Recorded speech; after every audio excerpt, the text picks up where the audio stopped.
The night shift at Crescent Tower had been posted for 19 days. 27 workers had seen the listing. Not one had accepted. Marcus Webb stood in the temp agency's cramped waiting room, fluorescent lights buzzing overhead like trapped insects, staring at the printout while his daughter's voice from that morning echoed in his skull. "Daddy, why can't I have a birthday party like the other kids?" He didn't have an answer she would understand.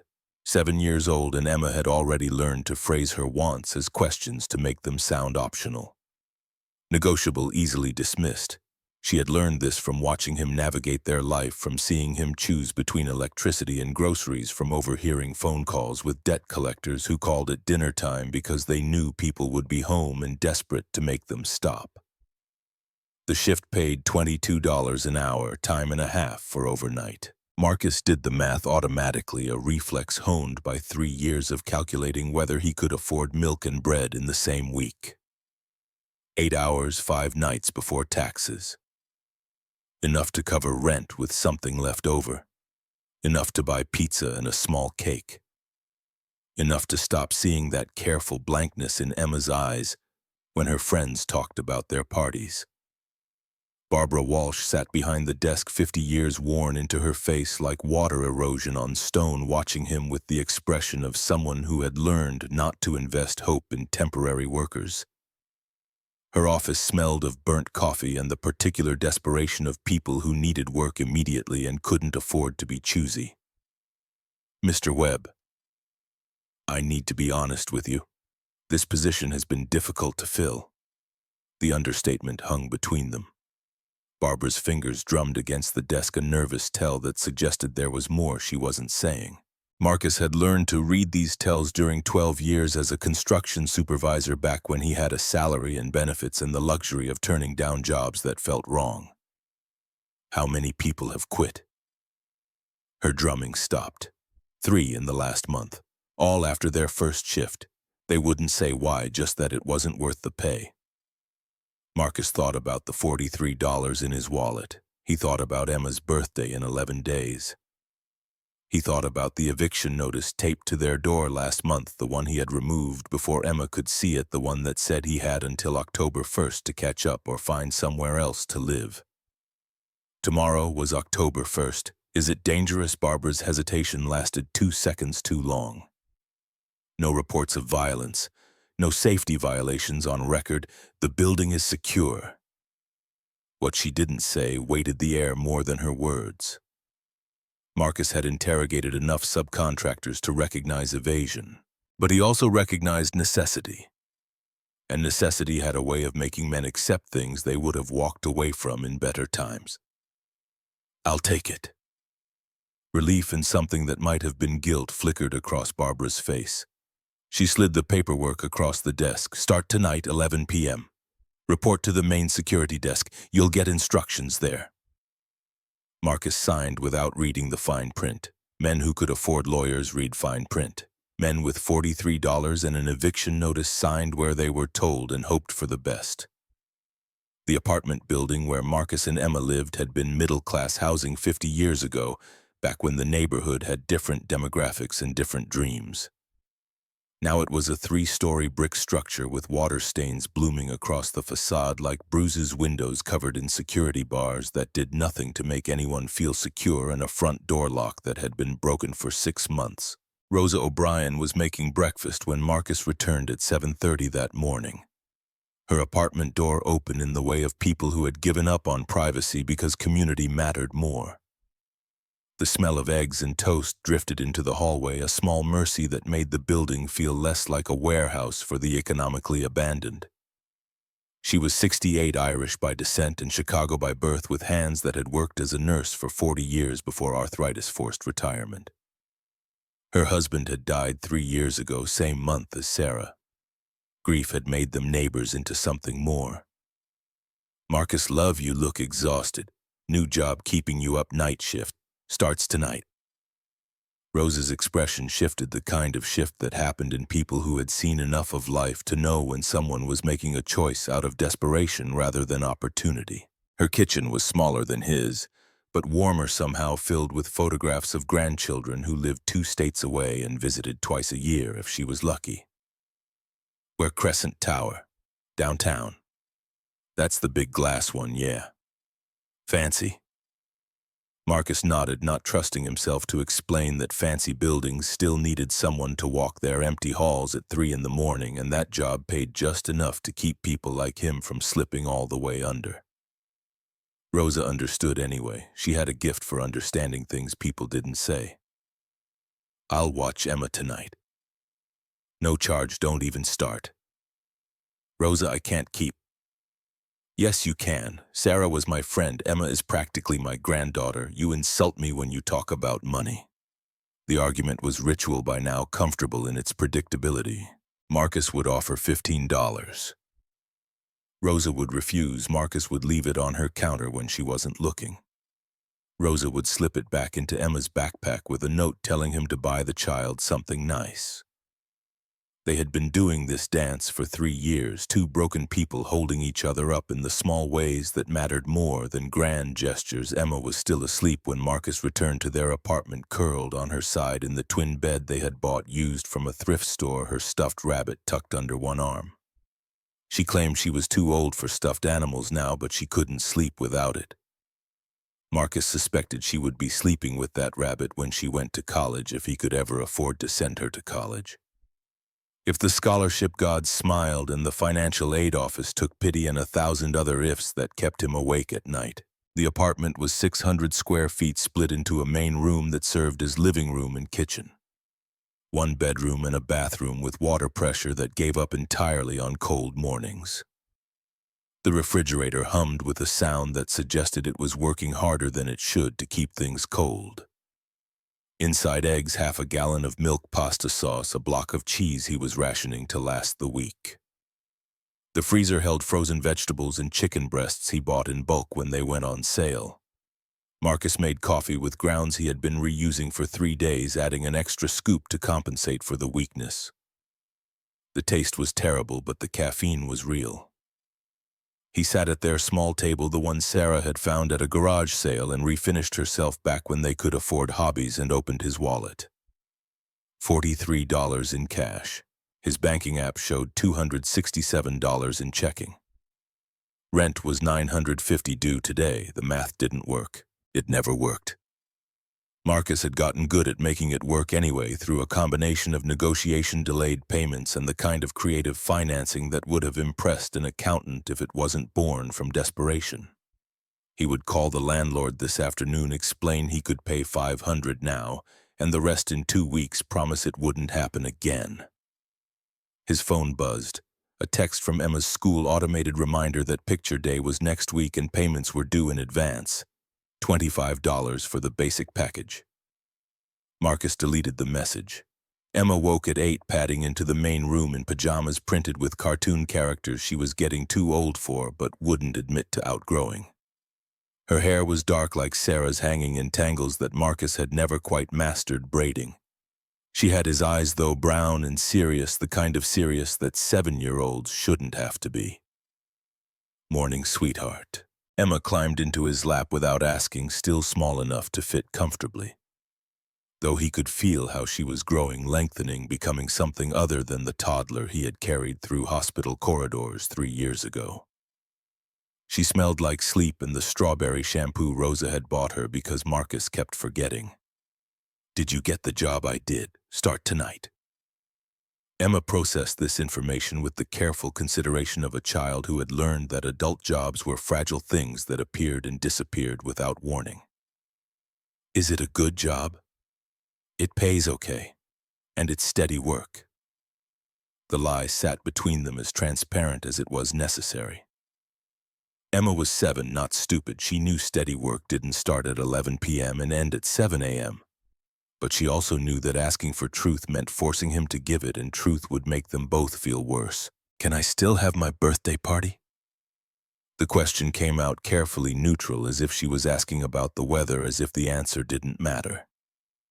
Marcus felt something crack in his chest, small and sharp like a stress fracture in concrete that would spread if left unattended.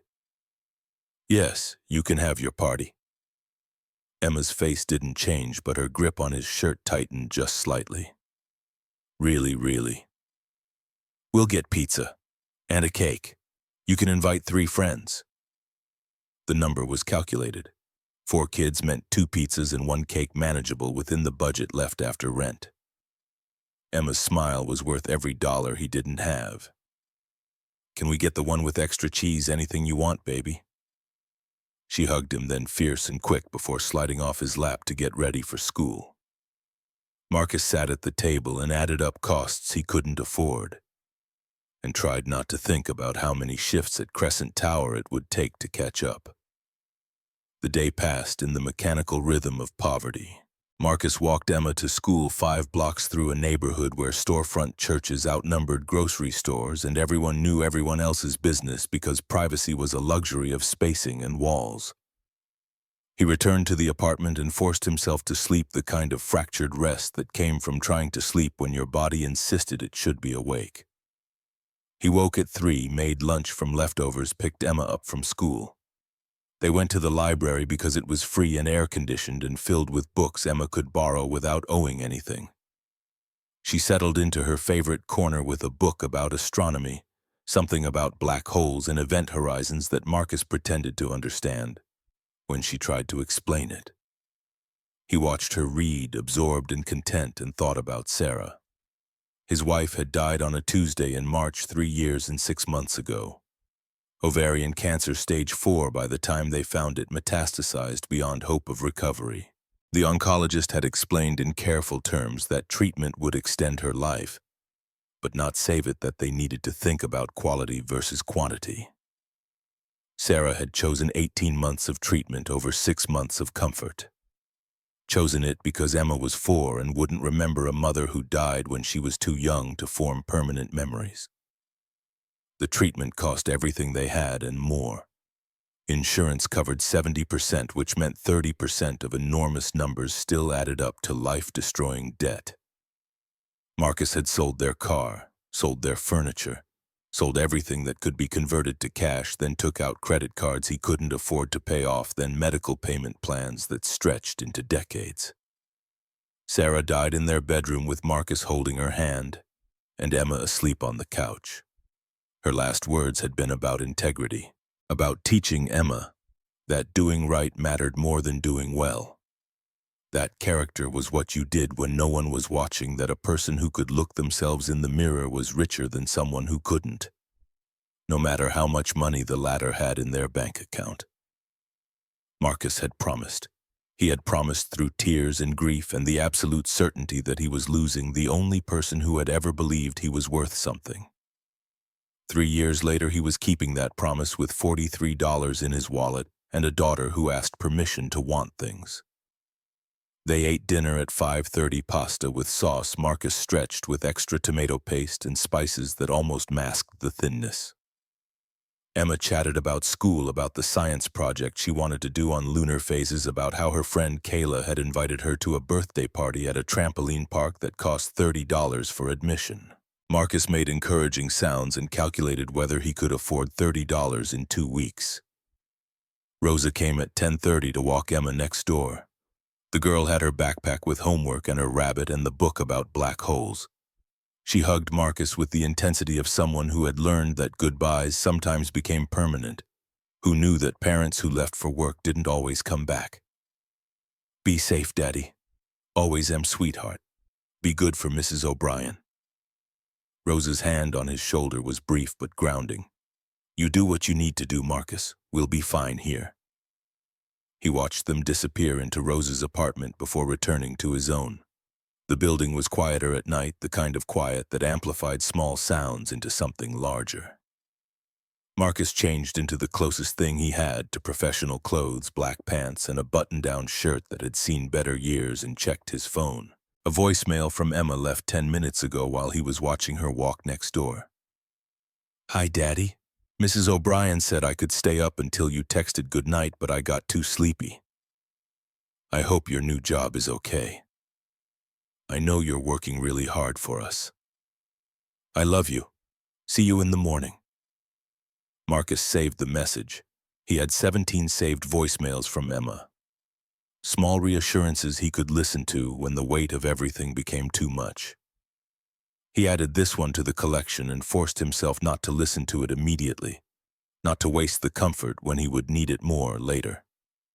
The bus downtown took 40 minutes, cutting through neighborhoods that grew progressively wealthier as they approached the lake. Crescent Tower rose against the night sky like a monument to ambition, 68 stories of glass and steel reflecting the scattered lights of Chicago. Marcus had worked construction on buildings like this back when his hands built things instead of just checking locks and signing logs. He knew how much concrete went into foundations this deep, how many tons of steel formed the skeleton, how many man-hours of labor it took to make something this massive look effortless. The lobby was everything civilian spaces in rich buildings always were: polished marble that showed every footprint, careful lighting that made expensive things look even more expensive, and the kind of silence that came from good insulation and the absence of anyone who couldn't afford to be there. The security desk sat in the center like an island, cheap particle board furniture that clashed with everything around it. A reminder that the people who worked here were service class and didn't merit the same aesthetic consideration. 3 coffee cups sat on the desk, different sizes and different levels of fullness, as if 3 different people had started their shift and abandoned their drinks at different times. Marcus picked one up. Stone cold, at least 6 hours old. The other 2 were the same, a timeline of failure written in decreasing caffeine. The logbook lay open to September, entries growing sparser as the month progressed. The first week showed detailed notes, times and locations, and observations written in neat handwriting. The second week was less detailed, shorter entries, a different hand. The third week had 2 entries total, scrawled quickly, barely legible. The fourth week was blank until 3 days ago, when someone had written simply "nothing to report" and signed initials Marcus couldn't make out. 3 different people. 3 different levels of giving up. A key card sat in the desk drawer along with a radio that crackled with static when Marcus turned it on, and a checklist printed on paper that had been photocopied so many times the text was starting to blur. 47 checkpoint locations across the lower 40 floors, 12 rounds per shift. Marcus did the math. 40 floors, 12 rounds, 8 hours, 38 minutes per round if he moved quickly and didn't waste time. The radio spat static at him when he tried to check in. No voice on the other end, just white noise and the occasional burst of interference. Marcus clipped it to his belt anyway, along with the flashlight he found in another drawer, battery indicator showing maybe half charge. The elevator took him to the 3rd floor to start his first round. The hallways stretched in both directions, identical in their corporate blandness, fluorescent lights humming at a frequency that made his teeth ache. Emergency exit signs glowed green at regular intervals. Their batteries maintained by building codes that demanded reliability in crisis. The first anomaly appeared on the 3rd floor 7 minutes into his shift. Emergency lighting in the east corridor, 12 bulbs mounted along the ceiling designed to activate if power failed and guide people to safety. 7 of the 12 were dark. Not burned out, Marcus could see that when he examined them more closely, but removed. Someone had unscrewed the bulbs and left the sockets empty. He pulled out the notebook he had brought from home, a spiral-bound thing Emma used for school, and wrote down the location and problem. 7 emergency lights, east corridor, floor 3, bulbs missing. The penmanship was careful, precise, the habit of a man who had once written daily reports to clients who paid by the detail. The pattern repeated on other floors. 15 had a fire door that stuck when he tried to open it. Hinges rusted from moisture and neglect. 28 had HVAC vents making a grinding sound that suggested bearings wearing down metal on metal. The kind of sound that meant something would fail soon and fail catastrophically. Marcus documented everything, his notebook filling with observations no one had bothered to make or record. At midnight, his phone buzzed, a text from Rosa with a photo attached. Emma asleep on her couch, math homework spread across the coffee table, the stuffed rabbit tucked under her arm. Beneath the photo was Emma's voicemail transcribed to text, Rosa's way of making sure he had it in writing. Marcus sat in a stairwell on floor 40 and listened to the voicemail again. His daughter's voice, sleepy and small and full of faith he wasn't sure he deserved. I know you're working really hard for us. The building felt different after that, less empty. He carried her voice with him like armor against the silence, checking locks and testing doors and doing work no one else had wanted because someone had to. And he had stopped waiting for easy a long time ago. The upper floors were different from the lobby. Less finished, more functional, filled with mechanical rooms and server closets and the infrastructure that kept buildings like this running. Marcus moved through them methodically, noting temperatures on cooling units, checking warning lights on electrical panels. The kind of preventive observation that separated competent workers from those just collecting paychecks. Dust had accumulated in corners where cleaning crews didn't reach. Certain doors stuck slightly, not from rust, but from disuse, as if no one had opened them in weeks. The silence carried weight here. The particular heaviness of neglect of systems left unexamined because they had worked yesterday and would probably work tomorrow, and no one wanted to look too closely at the space between probably and certainly. At 2 in the morning, Marcus had covered 40 floors and found nothing that couldn't be explained by ordinary maintenance failures. At 3, the isolation was starting to press against his ears, making small sounds feel significant. The building breathed around him, HVAC systems cycling on and off, elevators humming between floors, the structural creaks of 68 stories settling against their foundation. At 3:47, Marcus found the first sign of something worse than neglect. Floor 54, mechanical room housing part of the fire suppression system. The door was unmarked except for a number easy to walk past if you weren't checking every door, easy to ignore if you were doing rounds the way the previous guards apparently had. Just walking hallways and signing logs. Marcus opened it because thoroughness was the only thing standing between him and the certainty that he was failing his daughter. The room was small, crowded with pipes and valves and the kind of infrastructure civilians never thought about until it didn't work. A pressure gauge mounted on the main waterline needle resting at 42 psi, numbers marked in red below 60. Marcus knew enough about fire suppression to recognize the danger. The standard on the wall, printed on yellowed paper behind cracked plastic, specified minimum operating pressure of 75 psi. He checked the backup gauge, thinking the first must be broken. 44 psi. A 2-point difference that confirmed this wasn't instrument error, this was real. Marcus felt his pulse quicken, the kind of quickening that happened when you realized something was very wrong and you were the only person who knew. If a fire broke out anywhere in the upper 20 floors right now, the sprinklers would activate but barely function, delivering 60% of the water they needed, turning a controllable emergency into a catastrophe. The maintenance log hung on the wall clipboard with entries going back 3 months. Every week, the same notation: J. Morrison pressure check, 75 psi normal. 11 consecutive weeks, same handwriting, same blue pen, same numbers. Marcus had supervised enough workers to recognize forged documentation. No one's handwriting was identical 11 times. This was someone copying their own signature, filling in blanks, certifying normalcy that didn't exist. He opened the file cabinet unlocked because no one imagined a night security guard would care enough to look. 4 reports from last year, engineers noting pressure drops, recommending investigation. Each report stamped "resolved" in red ink. But no follow-up documentation, no work orders.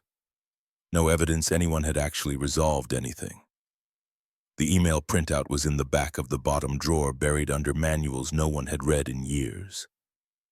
Dated March 15th, 6 months ago. From Gerald.Vance@hartfieldprop.com to Tom Sullivan @hartfieldprop.com. Subject line: Q1 cost reduction. Body text brief and damning. Do not escalate fire system issues to executive level. Cost reduction targets are mandatory.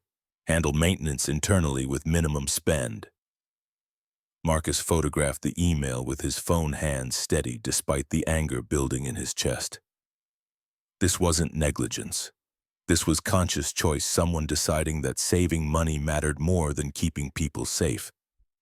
Someone gambling that fires were rare enough that they could roll the dice and probably get away with it.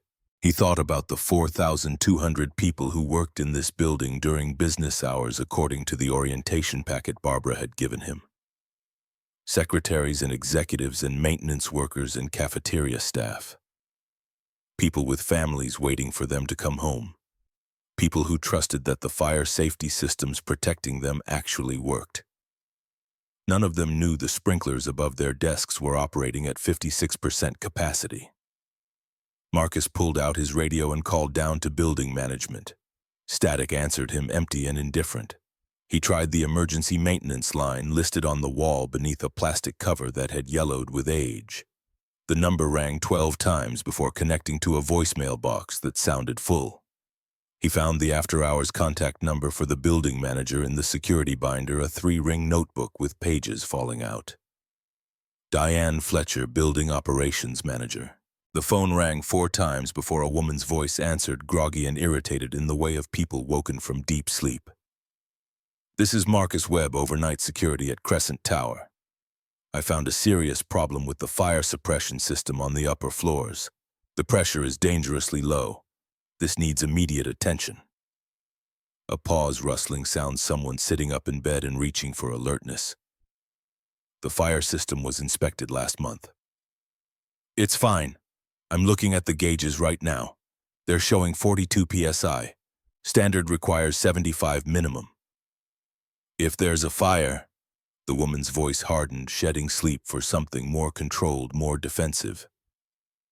Look, I don't know what you think you're seeing, but our systems are inspected quarterly by certified technicians. If there was a problem, they would have caught it. Marcus felt his grip tighten on the phone, knuckles going white. The technicians are signing off on falsified reports. I found maintenance logs showing normal pressure for 11 weeks straight, but the actual gauges read 42 and 44 psi. Another pause, longer this time. When Diane spoke again, her voice had gone cold with what Marcus recognized as fear disguised as authority. The tone of someone whose job depended on problems not existing. You're new, aren't you? Let me give you some advice. The night shift is simple. Walk your rounds, sign the logs, go home in the morning. Don't create problems that aren't there. It makes everyone's job harder, including yours. The line went dead. Marcus stood alone in the mechanical room, surrounded by equipment worth millions of dollars, staring at a gauge that could mean the difference between life and death for thousands of people, and wondered what exactly he was supposed to do now. The building manager's words echoed as he continued his rounds. Don't create problems that aren't there. It was advice he had heard at half the jobs he'd worked over the past 3 years. Phrased different ways but carrying the same message. Keep your head down. Don't make waves. Be grateful for the paycheck and don't ask questions that might make someone uncomfortable. It was good advice for survival, the kind of advice that kept you employed and fed and housed. It was terrible advice for conscience.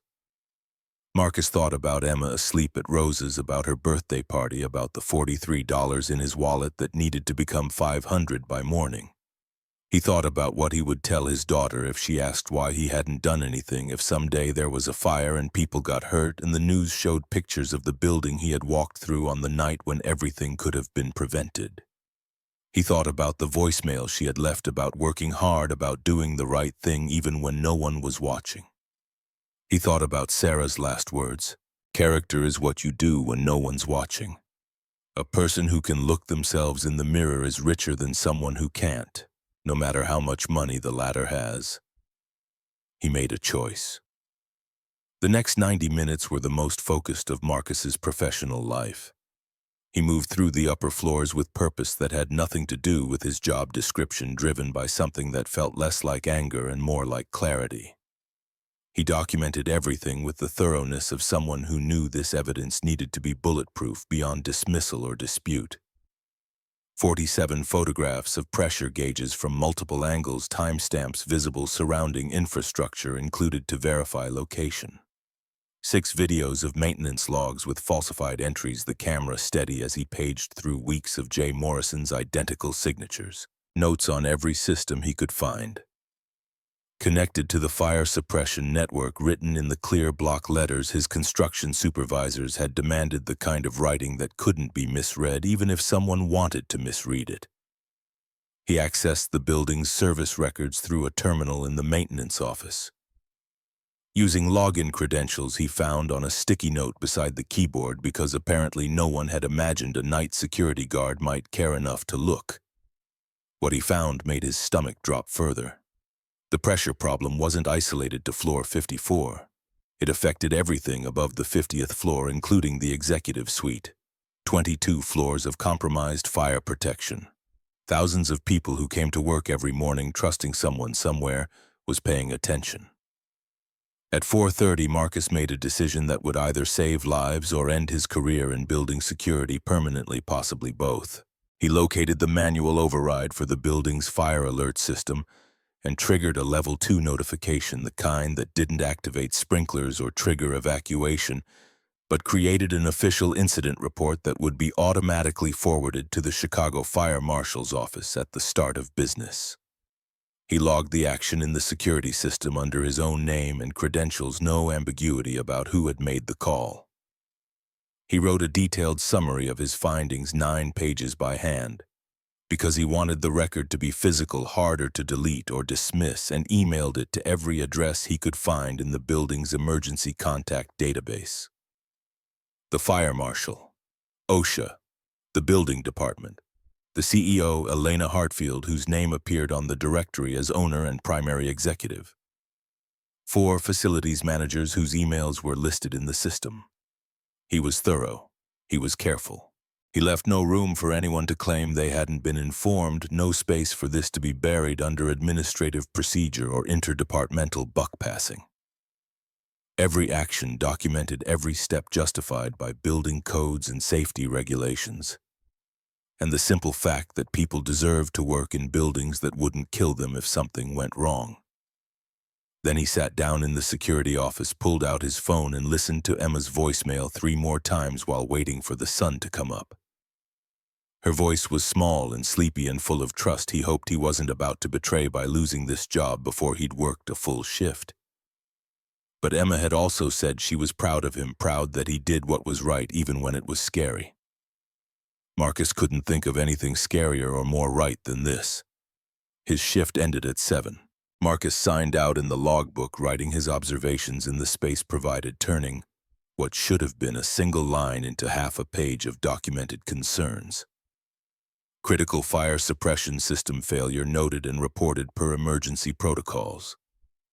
See attached incident report. Contact Fire Marshal's office for details. M. Webb Night Security 09/30/2024 0700 hours.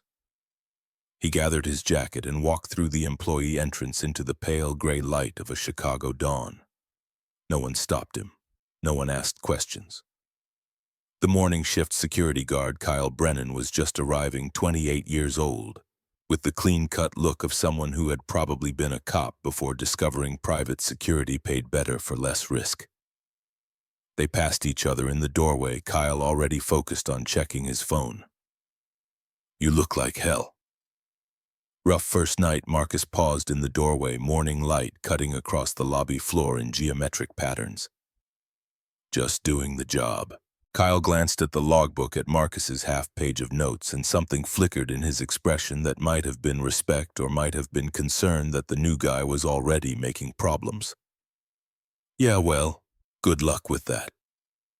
The train back to his neighborhood took an hour. Rush hour commuters packed into cars with the resigned exhaustion of people who did this 5 days a week and would keep doing it until retirement or death, whichever came first. Marcus stood near the door, too tired to fight for a seat, and felt exhaustion that went beyond physical tiredness. He had done something that might help people he would never meet, and he had done something that might cost him the only income keeping his family afloat. The two possibilities coexisted in his mind without resolution. Rosa was making breakfast when he let himself in, eggs and toast that smelled better than anything Marcus could have made for himself. Emma was at the kitchen table in her pajamas, eating cereal and reading her astronomy book.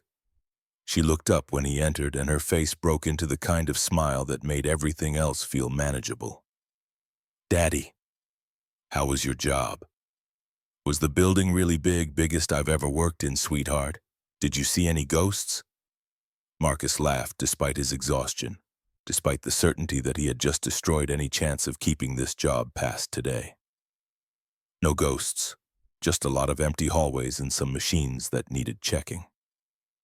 He sat with Emma while she finished breakfast, listening to her talk about the book she was reading and the science project she was planning and how her friend Kayla had a hamster that could run really fast on a wheel. Marcus absorbed every word, every gesture, every small moment of ordinary life and felt something inside him settle into place. Whatever happened next, he had done what he could live with.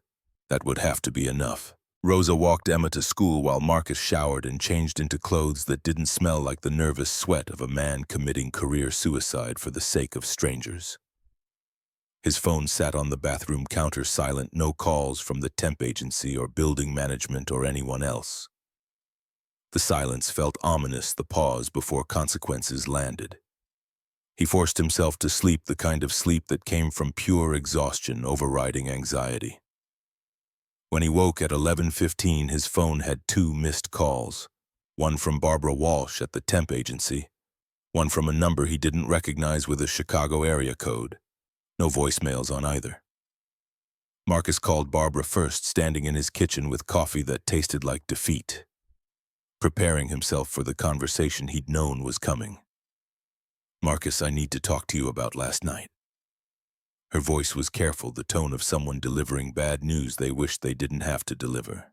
Marcus closed his eyes and thought about Emma's birthday party, about the pizza and cake he'd promised, about the way his daughter had smiled when he said, "Yes, I know. They want to terminate me." Barbara's silence confirmed it before she spoke. "The client called this morning. They said you filed false reports about the fire system. They said you created an emergency situation that disrupted building operations. They want you off the assignment immediately." The accusations landed like physical blows made worse by their predictability. Marcus had known this was possible, had accepted it as the price of doing what needed doing, but knowing didn't make it hurt less. "The reports aren't false. The fire suppression system is running at 56% capacity. 22 floors with inadequate water pressure. If there's a fire, I believe you, Marcus. For what it's worth, I believe you. But the client doesn't want you back, and I can't force them to take you." "I'm sorry." Marcus opened his eyes and stared at his empty refrigerator, at the bills stacked on the counter, at the calendar with Emma's birthday circled in red marker. "When will I get paid for last night? 8 hours at 22 per hour minus taxes. Should be a check in about a week, maybe 10 days. $176 before taxes. Maybe $130 after. Added to his current balance that gave him just under $500. Still short on rent. Still broke. Still failing. I understand. Thank you for the opportunity, Barbara." "Marcus, for what it's worth, you did the right thing. That probably doesn't help, but you did." The call ended.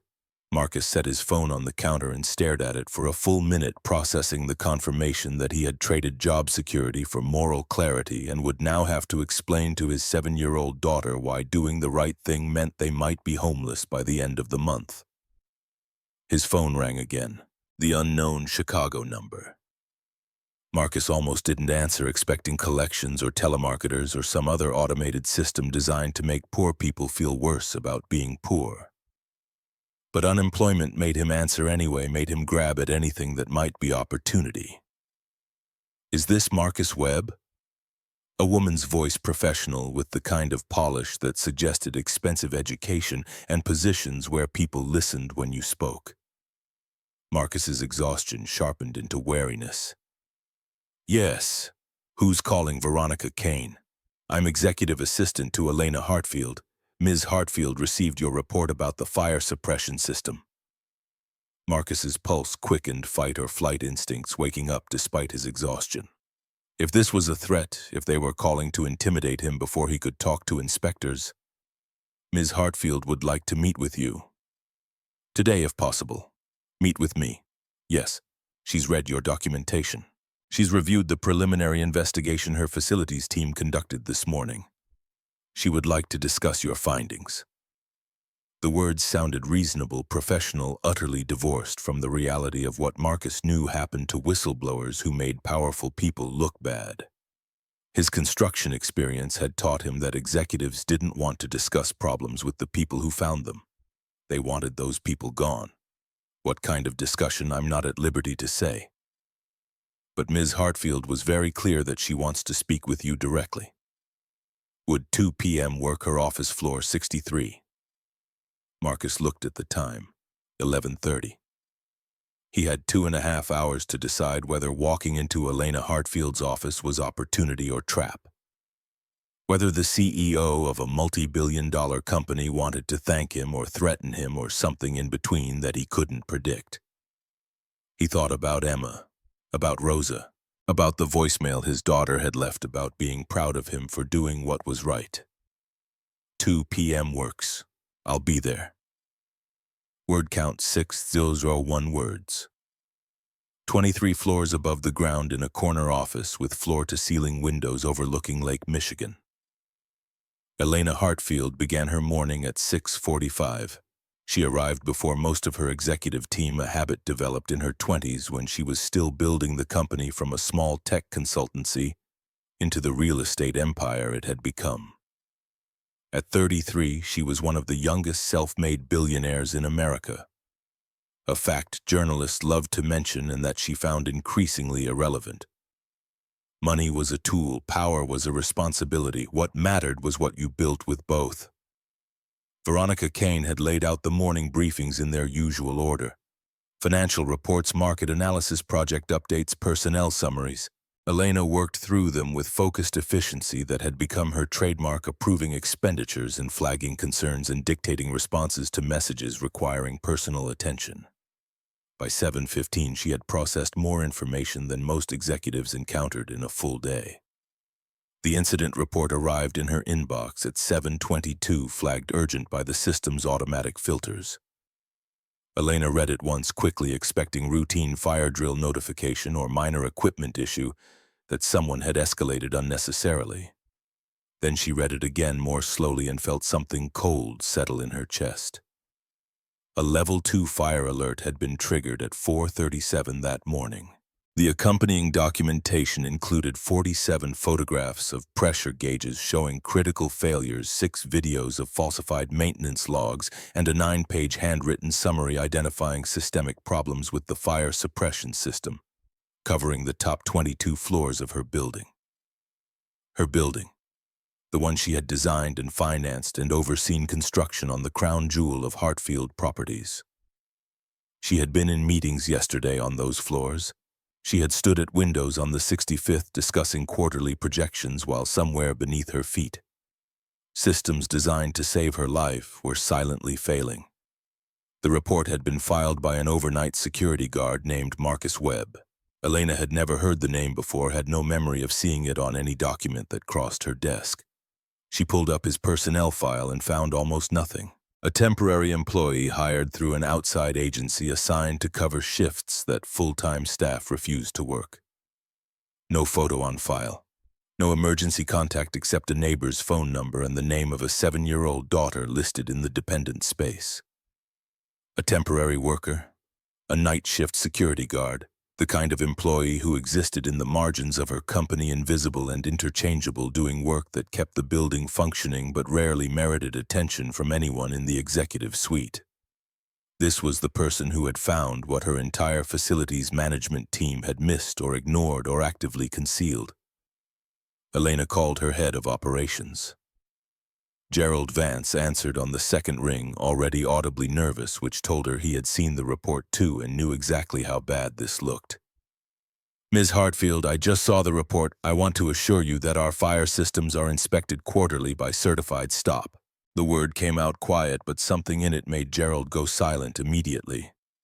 Elena could hear his breathing on the other end, rapid and shallow, the sound of a man realizing his career was dissolving in real time. I'm looking at photographs of pressure gauges reading 42 psi when standard requires 75.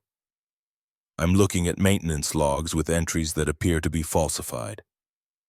I'm looking at documentation suggesting that the fire safety system in my building has been compromised for months while people signed off on reports telling me everything was fine. Explain. Ms. Hartfield. I'm sure there's an explanation. If you give me until end of day, I can. There is an explanation. Either your team failed to identify a critical safety issue, or they identified it and chose to cover it up. Neither option is acceptable. She paused, scrolling through the personnel file still open on her screen, this ghost employee who had somehow seen what her six-figure executives had not. This report was filed by a temporary overnight security guard.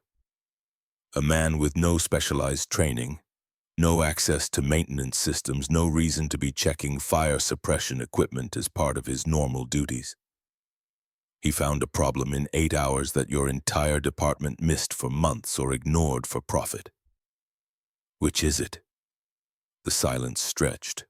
When Gerald spoke again, his voice had shifted to the defensive tone of someone trying to reframe disaster as reasonable decision-making. We made some adjustments to maintenance schedules to meet Q1 cost reduction targets. The board approved.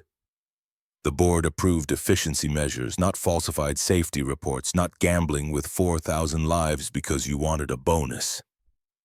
Elena felt anger rising, the particular fury that came from being lied to by people she had trusted. I want a full investigation. Every maintenance record for the past year. Every technician who signed off on these inspections, every manager who reviewed and approved their work. On my desk by end of day. She hesitated, looking again at the sparse personnel file. And I want to know more about this security guard. Marcus Webb, where he lives, what his background is, why he decided to risk his job by reporting something that everyone else told him to ignore. Full background by noon. Ms. Hartfield, he's just a temp. I don't think he's the only person in this building who did his job correctly last night. That makes him more valuable than half my executive team. Get me the information. She ended the call and stood at her window watching morning light spread across the city below. Lake Michigan stretched to the horizon, calm and gray in the early hour. Somewhere down there in a neighborhood she had never visited, a man she had never met was going home to his daughter after a night spent doing what her own employees had failed to do. Elena Hartfield had built her reputation on seeing opportunities others missed, on recognizing value where others saw only risk. She had negotiated deals that seemed impossible, identified properties that others had dismissed, built a fortune on the foundation of paying attention when everyone else was looking away. But she had missed this. She had trusted systems and reports and quarterly certifications, had delegated oversight to managers who had delegated to technicians who had delegated to paperwork. Somewhere along that chain of trust, the actual truth had gotten lost. Her father had been a janitor. Joseph Hartfield, born in Edinburgh, emigrated to Chicago at 19 with $40 and a willingness to work jobs that natural-born Americans thought beneath them. He had cleaned office buildings for 40 years, mopping floors and emptying trash and maintaining spaces for people who never learned his name. He had done it with pride, had come home every night and told young Elena that honest work was its own reward, that the man who cleaned toilets with integrity was richer than the executive who lied to stakeholders. Joseph had died 5 years ago, emphysema from decades of breathing cleaning chemicals in poorly ventilated spaces. Elena had bought the building where he had worked longest and demolished it to build Crescent Tower. A monument to upward mobility, she had told herself. Proof that janitors' daughters could own the buildings their fathers cleaned. Now she wondered if her father would have been proud or horrified to know his daughter had created a gleaming tower where safety reports were falsified and workers who told the truth got fired. The background report arrived at 11:58, 2 minutes before her deadline. 15 pages on Marcus Webb, compiled from public records and databases that were technically legal to access, though ethically questionable to use on employees. Page 1, Marcus Webb, 41, honorable discharge from the Marine Corps after 4 years service. Page 3, wife Sarah Webb, deceased March 2022, ovarian cancer stage 4. 18 months from diagnosis to death. Page 5, medical debt totaling $87,000, payment plan of $200 monthly, never a late payment despite income that could barely support it. Page 8, daughter Emma Webb, 7 years old, enrolled in public school, GPA 3.9. Page 12, employment history showing steady decline from construction supervisor at $48,000 annually to series of temporary positions averaging $30,000. Page 14, current address in a neighborhood where median household income was $23,000. Monthly rent $950, which meant Marcus Webb was spending nearly 40% of his income on housing, which meant he was one emergency away from homelessness. Elena read the report twice, absorbing details that transformed Marcus Webb from an abstract name into something more concrete and more troubling. This was a man who had everything to lose and nothing to gain from making problems for his employer. A man whose wife had died, leaving him with debt that would take decades to clear and a child to raise alone. A man who worked overnight security because it paid slightly more than day shifts, and slightly more meant the difference between making rent and eviction. This was a man who had looked at a pressure gauge showing 42 psi and chosen to report it, knowing that choice would probably cost him his job. Who had documented everything with meticulous care and filed official reports and sent emails to regulatory agencies, burning every bridge to an income he desperately needed, because the alternative was staying silent while thousands of people worked in a building with compromised safety systems. Elena thought about her father, about his pride in honest work, about his belief that character mattered more than position. She had built this company and somehow forgotten that lesson. Yesterday, she had stood in this office and approved cost-cutting measures without asking where the cuts were happening. She had trusted reports without verifying them. She had let bureaucracy replace judgment. The Bureau Veritas report arrived at 1:15, 3 hours ahead of schedule, because Elena had paid double their standard rate for immediate response. The independent inspection confirmed everything Marcus Webb had documented and added new horrors. 22 floors with pressure between 38 and 46 psi. Main valve corroded to 40% capacity. 6 leak points in distribution pipes. Estimated failure rate of 70% if fire suppression activated. Cost to repair $1.2 million. Timeline: 6 weeks of work that would require either closing the upper floors or limiting repairs to overnight hours. Legal exposure if fire occurred before repairs, conservative estimate. $50 million in wrongful death lawsuits. Upper estimate $200 million plus criminal negligence charges. Elena did the mathematics that mattered. Marcus Webb's report had potentially saved her company from bankruptcy and her personally from prison. It had also exposed that her management structure was either incompetent or corrupt, that the systems she had trusted were theatrical rather than functional. She called an emergency board meeting for 2 p.m. knowing the response would be hostile, knowing Richard Hayes would demand explanations she didn't have. But Elena had not built this company by avoiding conflict or deflecting blame. The board meeting lasted 47 minutes. Richard Hayes, 67, board chair for 8 years, opened with the question Elena had been expecting. How did this happen? Elena didn't waste time on deflection. Our VP of Operations authorized cost-cutting measures that included deferring critical maintenance. Our facilities head implemented those measures by falsifying inspection reports. The failure is systemic and stops with me. The room was silent for 3 seconds. What's the damage? Financial, $1.2 million in immediate repairs. Reputational, depends on how we handle disclosure. Legal, minimal if we fix it now, catastrophic if we don't. Richard leaned forward, and this all came to light because of a security guard. Someone you hired 2 days ago. Someone we hired through a temp agency to cover shifts no one else would take. He worked one night and found problems our entire facilities department missed for months. Or created problems to justify his position. We've seen this before, Elena. Ambitious employees manufacturing crises so they can be heroes. Elena opened her laptop and turned it so the board could see. 47 photographs appeared in rapid succession, pressure gauges and maintenance logs, and equipment corrosion that couldn't be faked. Bureau Veritas confirmed every detail in his report. This isn't manufactured. This is real, and it's been real for at least 6 months. Richard sat back, his expression shifting from skepticism to calculation. What do you want to do? I want to approve the $1.2 million for repairs immediately. I want to hire an independent firm to audit all our safety systems across every property. I want to restructure facilities management entirely. And I want to offer Marcus Webb a position on my executive team. The last item detonated like a grenade. Multiple board members spoke at once, objections overlapping into noise that took Richard 30 seconds to quiet. You want to promote a temp worker to executive level because he filed one report. I want to hire the only person in this building who proved he can't be intimidated into silence when he sees something wrong. That's worth more than an MBA from Wharton. Elena, this is reactive. You're making decisions based on emotion rather than strategy. The accusation stung because Richard knew it would, because he had watched Elena build this company by being cold and calculating. But he was wrong about the emotion. I built this company by seeing value others missed. Right now, Marcus Webb represents something I haven't seen in years. In corporate leadership, someone willing to do the right thing when it costs them personally.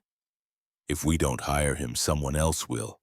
And we'll spend the next decade reading case studies about the company that fired the whistleblower who tried to save them. The vote was 4-3 in her favor, narrow enough to be uncomfortable but sufficient to give her authorization. Richard abstained, which was his way of signaling disapproval without going on record against her. The meeting ended at 2:47. Elena had 13 minutes before Marcus Webb arrived, assuming he showed up at all, assuming he hadn't already decided that meeting with the CEO was a trap. Veronica knocked at 2:55. Ms. Hartfield, Mr. Webb is here. Send him in. Marcus Webb was taller than Elena expected, 6'1" or 6'2", with the lean build that came from physical labor rather than gym memberships.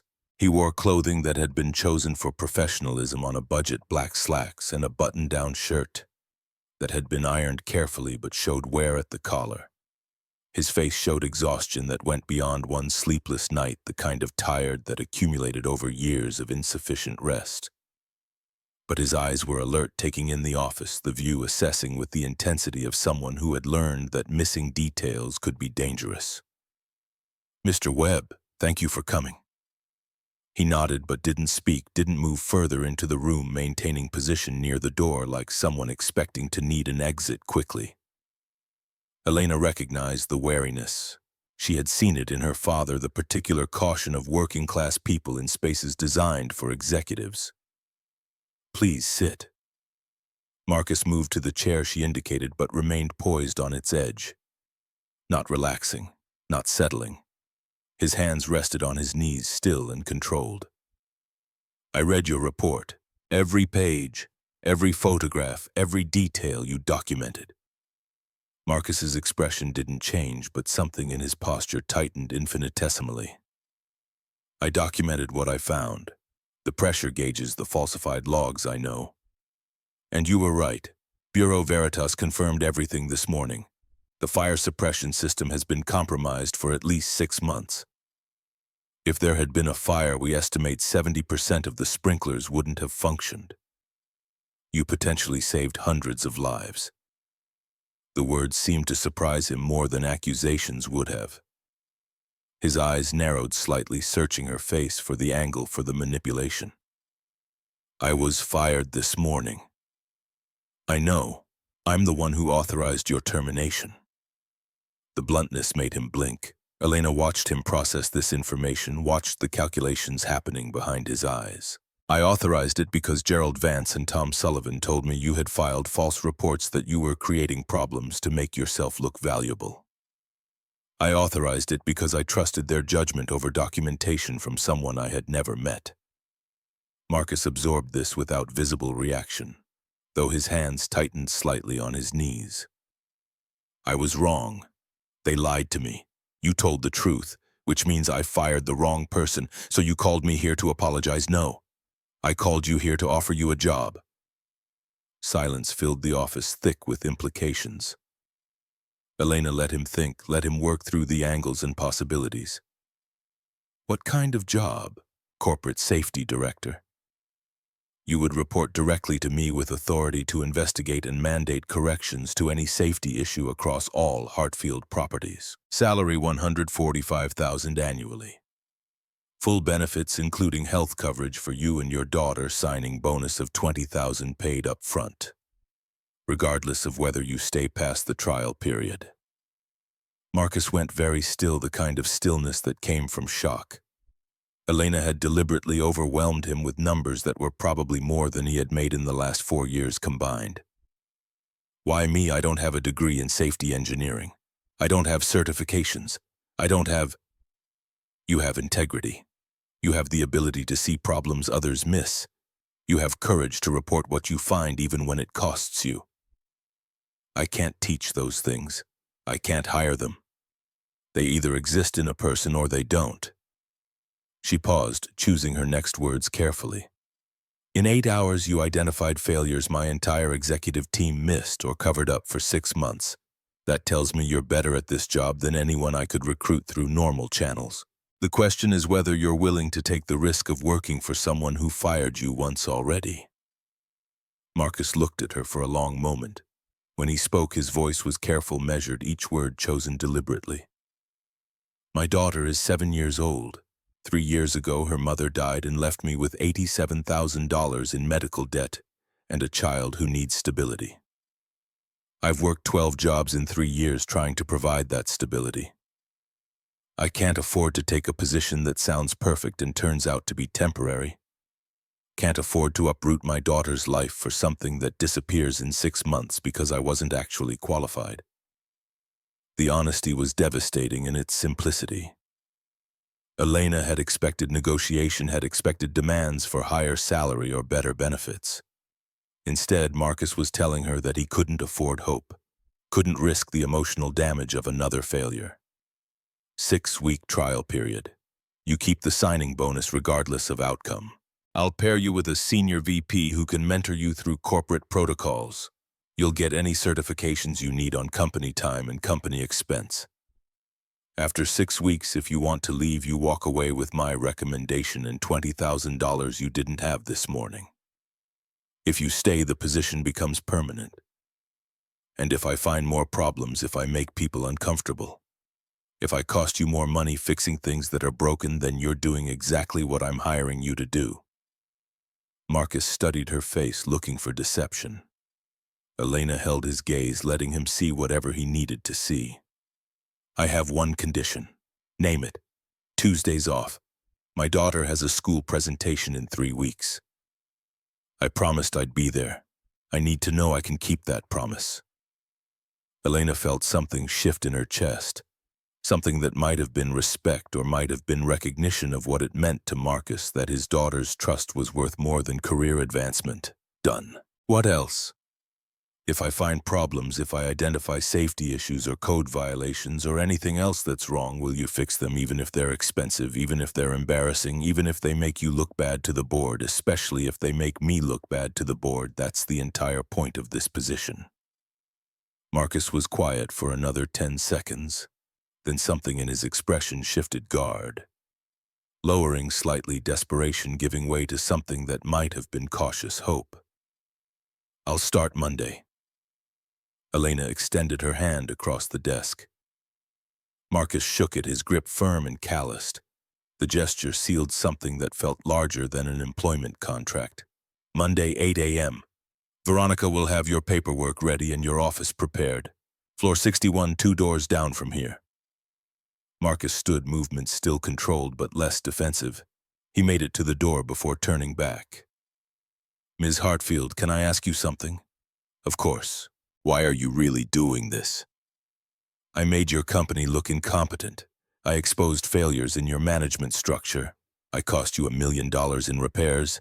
Why promote me instead of burying this and making me disappear? Elena considered the question, considered giving him the strategic answer. But Marcus had been honest with her. He deserved honesty in return. My father cleaned office buildings for 40 years. He told me that honest work was its own reward, that character mattered more than position. I built this company and somehow forgot that lesson. Yesterday, I stood in this office and approved cost-cutting measures without asking where the cuts were happening. I trusted reports without verifying them. She paused, looking past Marcus to the view beyond her windows. You reminded me what integrity looks like when it costs something.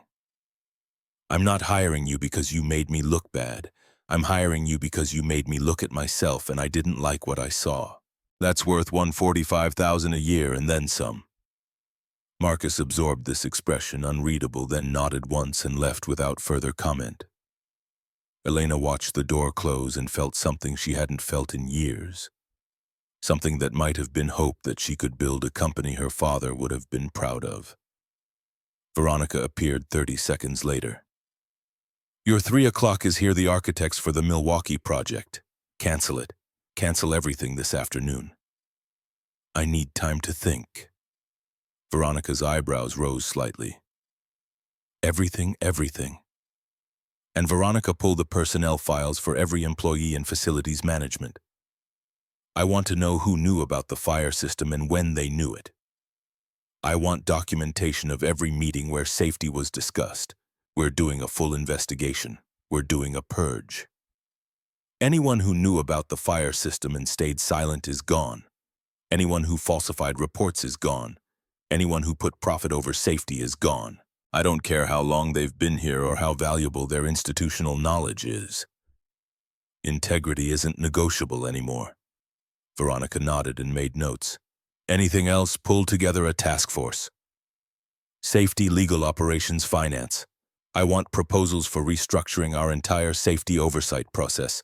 No more quarterly inspections by contractors who have financial incentive to find nothing wrong.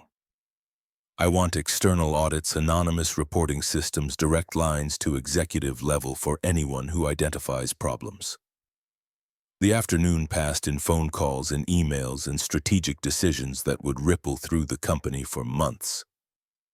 Elena fired Gerald Vance and Tom Sullivan by 4 p.m., both terminations for cause, both accompanied by legal notices that Hartfield Properties would be cooperating fully with any regulatory investigations. The press got the story by 6 p.m. The Chicago Tribune headline read, Crescent Tower CEO fires executives after whistleblower exposes safety violations. Stock price dropped 8% in after-hours trading, then started recovering as investors processed that quick, decisive action was better than cover-up. By 8 p.m., Elena was alone in her office, city lights spreading below her windows, processing what had happened in the 14 hours since she had opened Marcus Webb's email.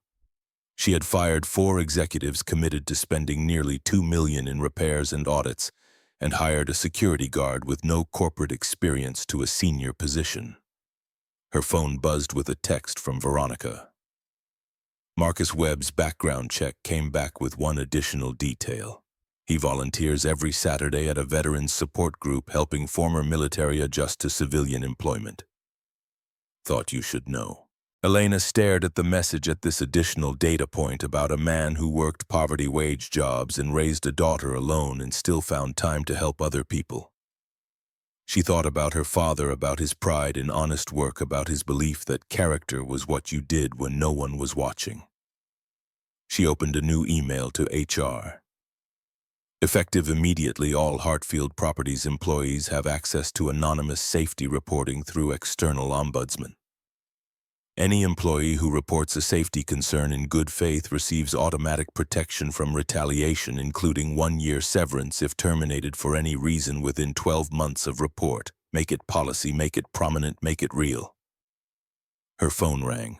Richard Hayes calling from his home in Winnetka, probably with scotch in hand and disapproval in his voice. Elena, I wanted to call before tomorrow's session. Some board members are concerned about your decision-making today. Some board members, or you specifically, Richard. A pause. Both. You fired 4 executives committed to major expenditures and hired a temp worker to senior leadership. All in one day. All without board consultation. I consulted the board before hiring Marcus. You voted to support it. We voted to not oppose it. That's different from support. Elena sat back down at her desk, too tired for this fight, but recognizing it had to happen now. What would you have preferred, Richard? That I ignore the safety violations, that I cover them up and hope no one got hurt? I would have preferred measured response. Investigation followed by careful action. We understand the full scope. People lied about safety systems. People prioritized bonuses over building codes. There's nothing to investigate. There's only consequences to deliver. Another pause. You're changing the culture of this company very quickly, Elena. That has costs. You can't just burn everything down because one employee filed one report. That one employee saved us from criminal negligence charges and bankruptcy. That one employee did in 8 hours what our entire leadership structure failed to do in 6 months. If our culture can't handle that, then our culture needs to change. You're betting your credibility on this person. If he fails, it won't just damage you, it will damage the company. Elena felt anger rising. I've built this company from 3 employees to 400. I've grown revenue from 1 million to 300 million. I've delivered returns that exceeded projections for 8 consecutive years. I've earned the right to make decisions without having every choice questioned. Richard went quiet. I'm not questioning your track record, Elena. I'm questioning whether you're letting emotion cloud judgment. This Marcus Webb, he's sympathetic. Single father, working class, doing the right thing. I understand the appeal. But sympathy isn't strategy. You think I'm being sentimental. I think you're being human, which is admirable, but not always profitable. Then let me be clear, Richard. I'm not hiring Marcus because I feel sorry for him. I'm hiring him because he has something our executives don't have: the ability to prioritize what's right over what's comfortable. That's not sentiment. That's the most strategic decision I've made in 5 years. Time will tell. Yes, it will. And when it does, when Marcus proves he's worth 10 of the executives I fired today, I'll expect an apology. Richard chuckled, dry and humorless. You won't get one, but you might get my respect. The call ended. Elena set her phone down, processing that her board was fracturing, that her authority was being questioned, that the next few months would determine whether she remained CEO or became a cautionary tale. She thought about Marcus, about his careful question regarding whether she would fix problems even when they were expensive. She had promised she would. Now she had to prove it, not just to him, but to everyone who thought integrity was a luxury successful companies couldn't afford.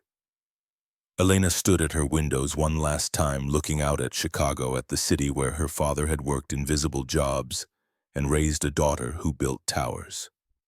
Somewhere in those scattered lights, Marcus Webb was probably helping his daughter with homework, doing the 1,000 small tasks that filled the lives of single parents who didn't have the luxury of delegating domestic labor. She wondered if he understood that she needed him more than he needed her, that he represented something she couldn't buy or manufacture, proof that doing right was possible even when it cost everything. Marcus's first Monday began with Emma asking why he was wearing a tie. She stood in the bathroom doorway watching him struggle with the Windsor knot, her expression carrying the kind of amused skepticism that 7-year-olds deployed when parents did something unprecedented and potentially embarrassing. You look weird, Daddy. Thanks, sweetheart. Very helpful.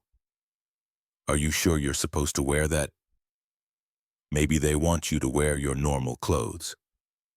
Marcus looked at his reflection, at the suit he'd bought Saturday afternoon from a discount store, spending $200 of his signing bonus on clothing that would let him walk into an executive office without immediately identifying himself as someone who didn't belong there. The jacket fit poorly across the shoulders, tailored for men with desk jobs rather than construction backgrounds, but it was dark and professional and would have to suffice. This is what people wear to offices like this one, baby. I need to look the part. Emma considered this with the seriousness she brought to most observations about adult behavior. But you're not playing a part. You're just being you. The comment landed with more weight than she probably intended, cutting through Marcus's anxiety about corporate protocols to something more fundamental. She was right. He wasn't playing a part. He was Marcus Webb, former Marine, former construction supervisor, current father of one extremely perceptive child. The tie and suit were costumes, but the work underneath would be the same work he'd always done. You're absolutely right. I'm just being me. So why the tie? Because sometimes being you in a place that's new means looking like you understand their rules while you figure out how things actually work. Emma nodded, filing this away for future reference. Okay, but if they're mean to you, you can quit. We'll be okay. Marcus knelt down to her eye-level hands on her shoulders. I'm not going to quit, and they're not going to be mean. This is a good job, Emma, a real one. The kind that means we can stay in this apartment and you can have birthday parties and I can come to your school presentation. Promise, promise? Rosa appeared in the hallway surveying Marcus with the critical eye of someone who had dressed 3 sons for important occasions. The tie is crooked. Come here. She fixed it with practiced efficiency, adjusting the knot until it sat properly centered. When she stepped back, her eyes were wet, though her voice stayed steady. Sarah would be proud of you, Marcus. You know that. I hope so. No hoping. Knowing.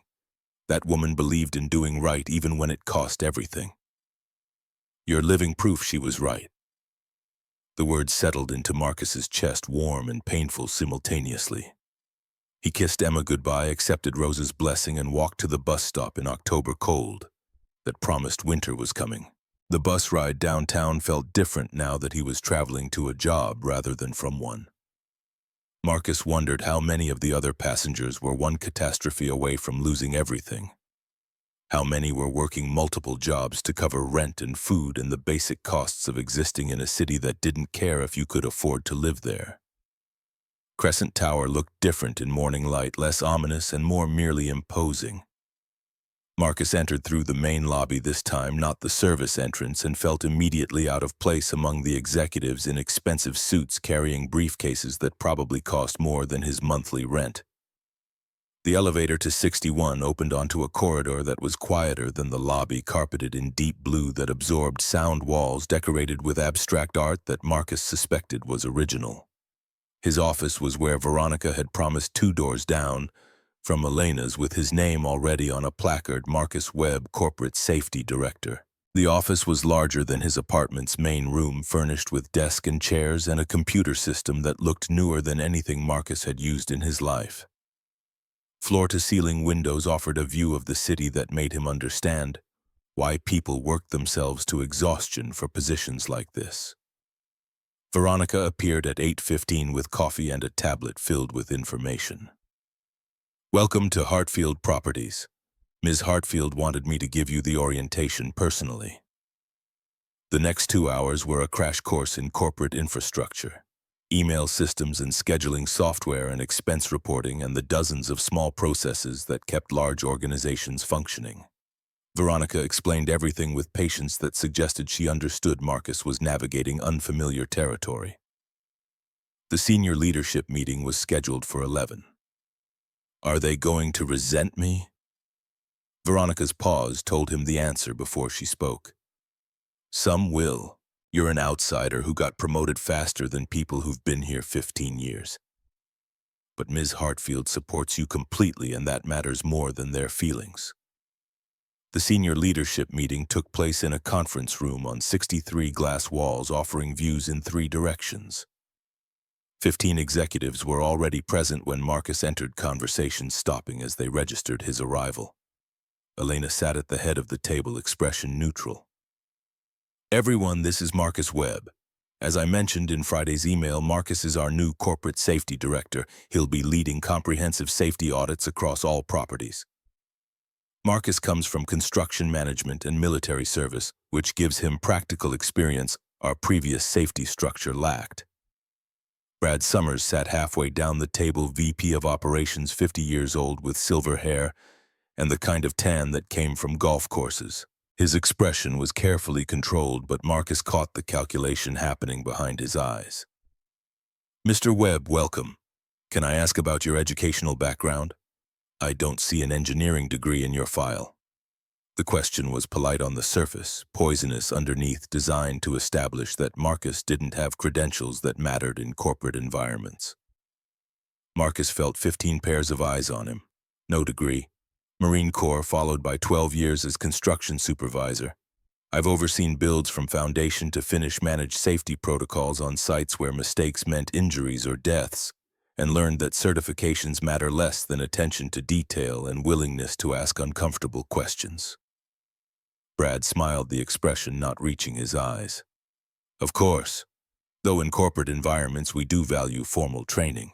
Safety engineering is complex, I'm aware, which is why I'll be working with certified engineers and leveraging their expertise. But I've also learned that experts sometimes miss obvious problems because they're too focused on technical details. Fresh eyes catch things experienced eyes overlook. The room was silent. Elena leaned forward slightly, something that might have been approval flickering in her gaze. Marcus is exactly right. We hired experts who missed critical failures for 6 months. Marcus found them in 8 hours. That tells me we need different thinking. The rest of the meeting covered operational updates. Marcus absorbed information while noting who spoke and who stayed silent, building a mental map of power structures that would determine how effectively he could implement changes. After the meeting, Elena pulled him aside. How do you feel? Like I'm swimming in deep water without knowing where the sharks are? Brad's a shark. So are 3 others at that table. They've built careers on controlling information flow. You threaten that because you report directly to me. How do I handle them? Do your job. Find problems. Report them to me. Let me handle the politics, and if they try to block me, then they'll discover I'm a bigger shark than any of them. The first week passed in a blur of learning curves and hostile reception. Marcus requested maintenance records from facilities and got responses that took 3 days. He tried to schedule inspections and found calendars mysteriously full.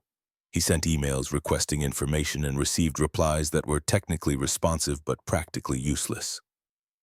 By Friday, Marcus had compiled a list of obstruction tactics. He brought it to Elena during their end-of-week review. They're stonewalling me. Every request delayed, every meeting postponed, every document I need somehow lost in bureaucratic limbo. Elena read through his documentation, expression darkening. Who specifically? Brad Summers is coordinating it, but he's got support from at least 4 department heads who see me as threat to their autonomy. Elena picked up her phone speaker on. Veronica, send a company-wide memo from my office. Effective immediately, all requests from Marcus Webb regarding safety audits are priority 1. Any department head who delays or obstructs will be subject to immediate performance review. Make it clear this isn't optional. The memo worked for 36 hours. Then Marcus discovered a different kind of resistance, subtler and harder to combat. His requests were fulfilled, but with data that was technically accurate but practically misleading. Marcus spent his second week learning to read between lines to spot patterns that indicated someone was complying with directives while violating their spirit. He started conducting surprise inspections, showing up at buildings unannounced, catching maintenance crews off guard. On a Thursday afternoon inspection of a Hartfield property on the west side, Marcus found emergency generators that hadn't been tested in 9 months despite regulations requiring monthly verification. The maintenance log showed monthly tests, each entry signed and dated, each result satisfactory. The generator refused to start when Marcus tried it, battery dead, fuel line clogged. He photographed everything and sent the report to Elena with copies to legal and facilities. Within 2 hours, he received an email from Brad Summers requesting an urgent meeting. The meeting took place in Brad's office, 54th floor, decorated with photographs of construction projects and industry awards. Brad sat behind his desk with the relaxed confidence of someone who had survived multiple regime changes. Marcus, I wanted to discuss your inspection methodologies. I'm concerned you're creating an adversarial relationship with our facilities teams. I'm documenting safety violations. If that feels adversarial, maybe the team should consider not violating safety codes. Brad's smile tightened. You're new to corporate culture. Let me explain how things work. We have established relationships with our maintenance contractors built on trust. When you come in making accusations, you damage those relationships. The generators at Westerfield Tower haven't been tested in 9 months. The logs say they have. That's not a relationship problem. That's fraud. That's a harsh word. More likely it's administrative error. 9 consecutive months of identical errors. Brad leaned forward. Let me be direct. You're making enemies, Marcus. People who have been here longer than you, who understand how this company works. You keep pushing like this, you're going to find yourself isolated and ineffective. Is that a threat? It's advice. From someone who's been in corporate environments long enough to know that being right isn't enough. You need allies. Marcus stood. I appreciate the advice, Brad, but I wasn't hired to make friends. I was hired to find problems. If that makes me unpopular, I'll live with it. Brad's expression went cold. We'll see how long you last with that attitude. Marcus returned to his office and found an email waiting from an address he didn't recognize. Subject line blank. He opened it expecting spam found, instead a PDF of financial records showing Brad Summers had received bonuses totaling $280,000 over the past 2 years. Each bonus tied to cost reduction targets met by cutting maintenance budgets. The email had no sender name, just a brief note. Thought you should see this. Some of us want things to change. Marcus forwarded it to Elena without comment, then sat back and considered what it meant that he had allies in places he couldn't identify. Elena's response came within minutes. Come to my office. She was standing at her windows when he arrived. Where did you get this anonymous email? No sender identification. Elena turned from the window face set in lines that suggested fury held under tight control. It's worse than that. I just pulled the full compensation records. Brad's bonuses aren't just tied to cost reduction. They're specifically calculated based on facilities' budget variance. The more he cuts from maintenance and safety, the larger his personal compensation. That's corruption. He's been incentivized to let buildings decay because fixing them would cost him personally.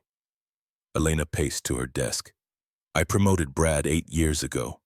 I trusted him to run operations. I created the bonus structure that incentivized this behavior. This is my failure as much as his. You didn't falsify inspection reports, no. But I created the conditions where doing those things was profitable. I built a system that rewarded the wrong behaviors and didn't check whether people were gaming it. So what do you do now? Fire him, today, and restructure the entire compensation system so no executive's bonus is tied to cutting safety costs. That'll make waves. The board won't like it. The board can accept it or find a new CEO. I'm done letting profit motives override doing what's right. Marcus watched her process the decision, saw the moment calculation gave way to conviction. You're risking your position over this. I'm defending my position. A CEO who tolerates corruption isn't leading. The confrontation happened in the main conference room at 4 p.m. Brad summoned without explanation, Marcus present as witness Diane Fletcher from HR documenting for legal protection. Brad arrived looking confident, not recognizing he had already lost. Elena didn't waste time. Brad, you're terminated for cause effective immediately. Your bonuses for the past 2 years are under investigation. If we determine they were obtained through falsifying reports, we'll be pursuing recovery and potentially criminal charges. Brad's confidence evaporated. You can't do this. I've been here 18 years. I've made this company profitable. You've delivered fraudulent reports and compromised safety to increase your personal compensation. That's not results. That's theft. This is because of him, isn't it? Brad pointed at Marcus. Because some security guard made accusations he can't prove. Marcus spoke for the first time. I can prove everything. The falsified generator logs, the deferred maintenance that coincides with your bonus cycles, the email trails showing you blocked engineers who tried to report problems.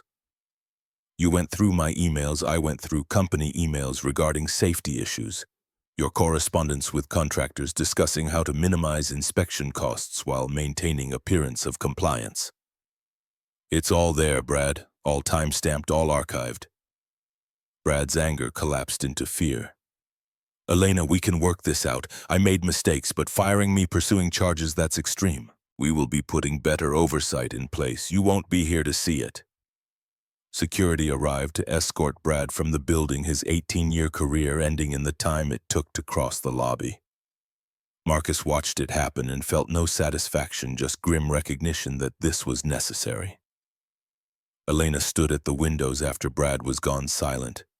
When she spoke, her voice was quiet but steady. 3 more will resign by tomorrow. Brad's closest allies. We're going to lose institutional knowledge and have gaps in leadership that'll take months to fill. Better gaps than rot. Yes, but expensive gaps. The board is going to push back hard. Let them push.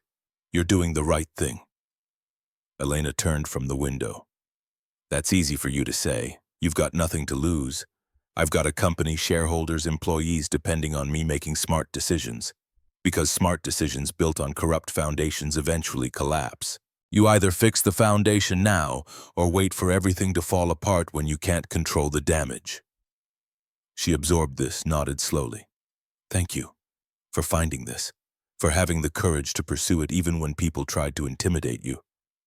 That's the job you hired me for. No, the job is safety director. This is something else. This is integrity that can't be taught or bought. The next 3 days unfolded as Elena predicted. 3 VPs resigned, citing differences in management philosophy. The board called an emergency meeting Thursday afternoon. Marcus wasn't invited but heard the aftermath from Veronica. They wanted to know why she's disrupting operations for one employee's report.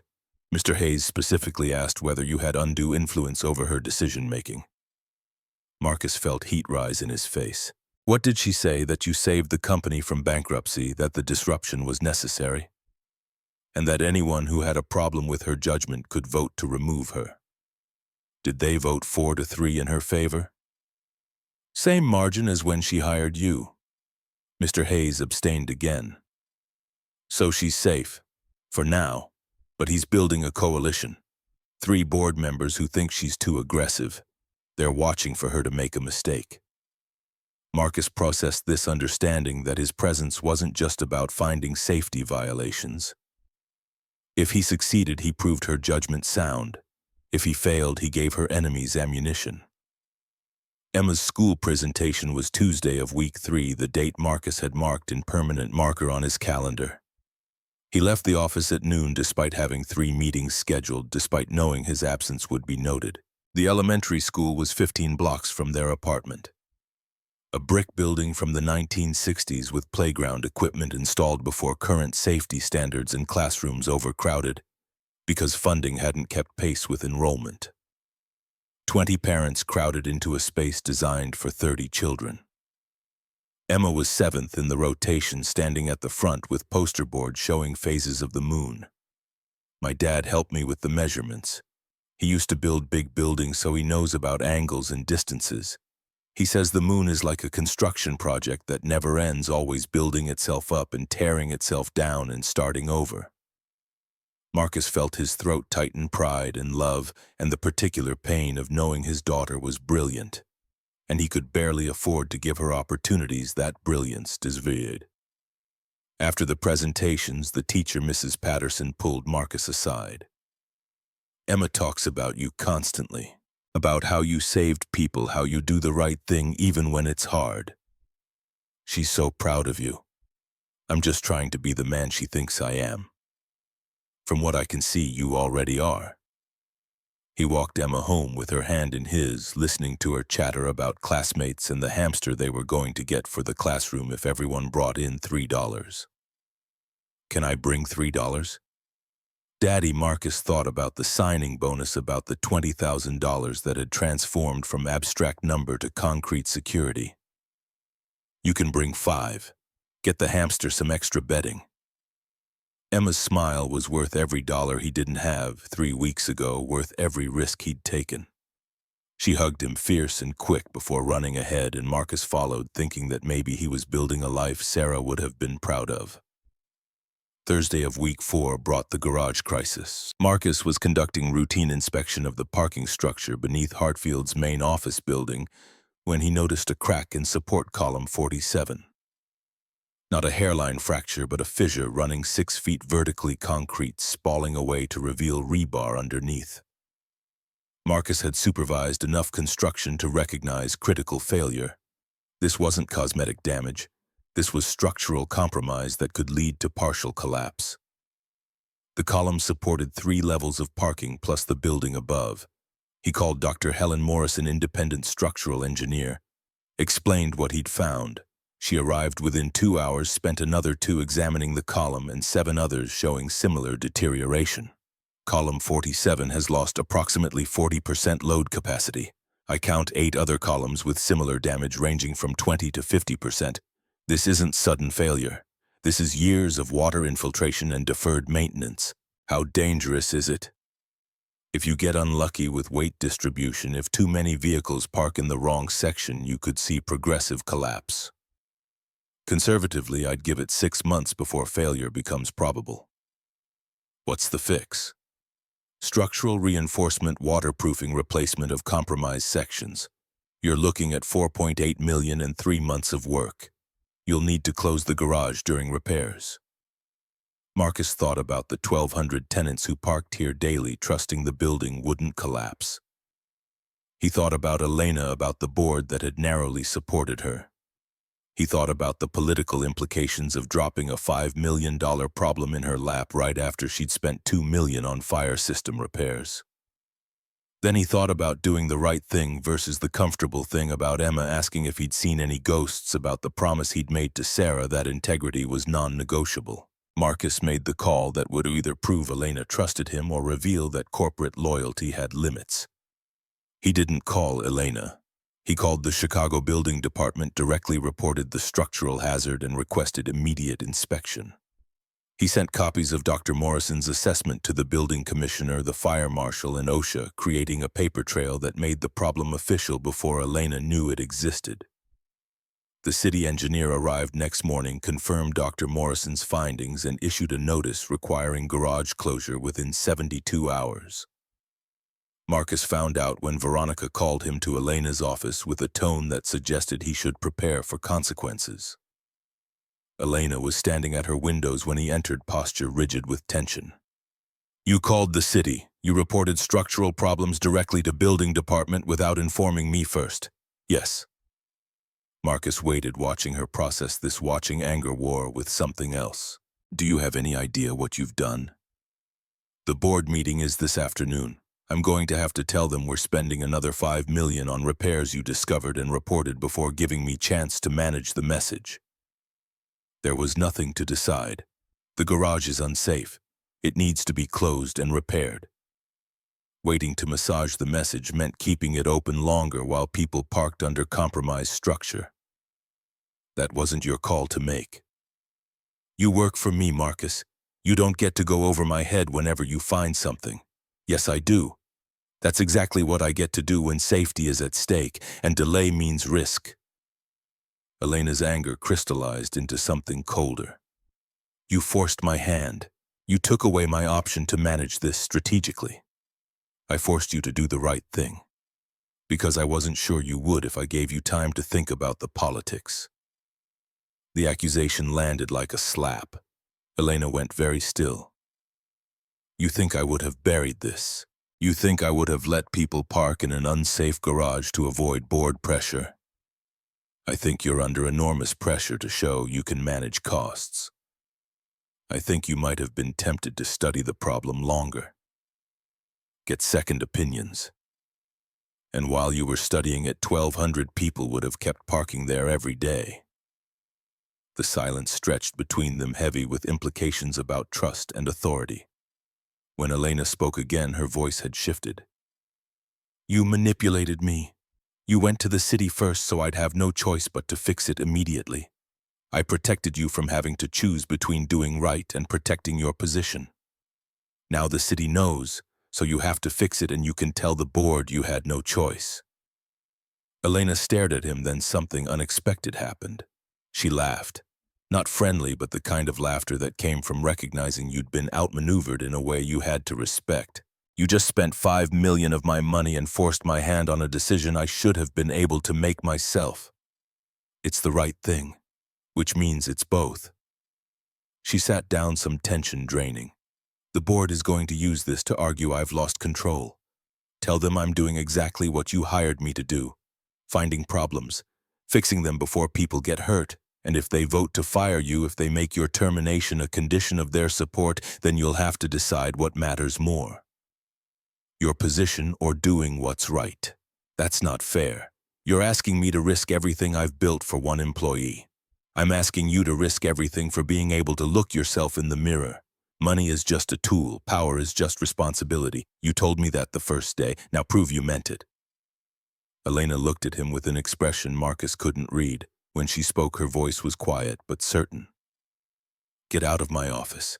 I have a board meeting to prepare for. Marcus stood and walked to the door. He had his hand on the handle when Elena spoke again. Marcus, he turned. You're right, about all of it. The manipulation protecting me from political choice, forcing me to do what I should have done without needing to be forced. You're right, and I hate that you're right, and I'm going to support you completely when the board tries to tear you apart this afternoon. I wasn't asking for support, I know. That's why you're getting it. Loyalty that can be bought isn't worth having. But loyalty that tells me hard truths and forces me to be better, that's exactly what I need. The board meeting happened without him 3 hours of closed-door deliberation. Veronica updated him by text. They're voting now. It's close. 20 minutes later, 4-3, she won. You're staying. Marcus went home that evening uncertain whether he'd won or delayed losing. Emma met him at the door with a drawing of their apartment building with "Home" written across the top. Do you like it? Daddy. Marcus knelt down and pulled her close, breathing in strawberry shampoo, feeling the solid weight of her. I love it, sweetheart. It's perfect. Mrs. Patterson says I'm really good at art. She says maybe I could be an artist when I grow up. You can be anything you want, baby. Can I be like you? Someone who fixes things that are broken. The question settled into his chest, heavy with implications about legacy and example. You can be exactly like me, Emma. Someone who sees what's wrong and makes it right even when it's hard, even when people tell you not to, even when it costs you something. Emma nodded seriously, filing this away. Then she pulled back and smiled, 7 years old and trusting. I made you something else too. It's in my backpack. She ran to get it, leaving Marcus kneeling in the doorway, surrounded by the accumulated debris of a life rebuilt from ruins. For the first time in 3 years, he felt something that might have been hope, that they were actually going to be okay. Rosa appeared in her doorway across the hall. Everything all right, Marcus? He looked at his neighbor, at their building, at the life he was slowly building from nothing. Yeah, Rosa. For the first time in a long time, I think it is. Emma returned with construction paper folded into a card crayon drawing of 2 stick figures holding hands under a rainbow. Inside, in careful letters, to Daddy. Thank you for being brave. I love you, Emma. Marcus held his daughter close and let himself believe that integrity still mattered, that doing right still had value, that men who chose character over comfort could still build lives worth living. The card went on his desk at work the next morning, propped against his computer monitor where he could see it every day, a reminder of why the hard choices were worth making.